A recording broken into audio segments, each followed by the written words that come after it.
Hey church, thank you so much for tuning in. Hey fam, welcome to day one of our 21 days of prayer. Wednesday night at 7 o'clock for 1 hour, we're gathering for corporate prayer. I want to invite you to be a part of that. I wanted to feed my dog, but I was in the middle of fighting a mind flayer. Like in this moment, like God all of a sudden became more than this idea on a page or something to read about. God became somebody that I could know and interact with.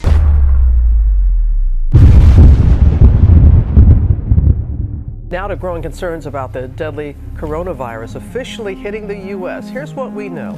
A Washington state resident fell ill after returning from Wuhan, China. First is yes ahead for us.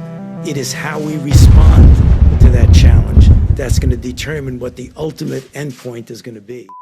Aww, remember when we used to go out to the store and get all the things to put in the kids' Easter basket? Oh, I remember, and I wish it were still that way. I'm on Amazon right now, and you know we pay for Prime, but they're saying Easter baskets won't get here till June 1st. What? I remember when we used to get things in one day. We wanted to take a moment and bring you up to date on how we're navigating COVID-19, also known as the coronavirus. The president has declared a state of emergency for our nation, and now Governor Kemp has declared a state of emergency for our state.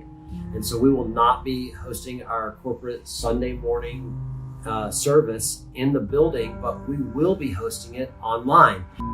Why is it that you and I are doing our lives among the dead? Why is it that we get resurrection power in our lives so that we can just sit in our casket, so that we can lay in the grave? What good is resurrection power if you're going to stay in the tomb? I've never had as many kids, young adults, come to me with so many questions. I don't know if it's COVID, I don't know if it's the political thing that's going on, but they're tired of not knowing and not being able to intelligently engage in conversation. And pro-life has benefited from that piece as well, I believe. Believe it or not, Jim, that these over 70 kids were trafficked from medical facilities.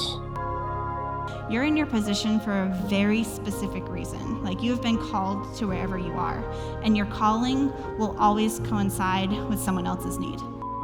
Your faithfulness has nothing to do with God's faithfulness. That's the immutable character of God. He's faithful. It's the reason why Jonah did not want to go to Nineveh. It wasn't because exclusively because he didn't like Nineveh. It was because he didn't like Nineveh so much, he knew God would save him. He says, I knew that if you sent me here and I did what you told me to do, that you'd save this entire city, because that's your nature, and I didn't want you to do it. Hey, those that wait upon the Lord, they're going to renew their strength, and they're going to mount up with wings as eagles. I didn't know what that was going to look like, but I knew I was going to do it if I just keep on standing. They shall run and not be weary. They shall walk and not faint. And it was in a time when I really felt like fainting, and I really felt like being weary, and I really felt like this just wasn't working in my life. So I still got that card, and it's still on top of my toolbox. It was the second scripture somebody shared with me in this walk of faith that I've entered into.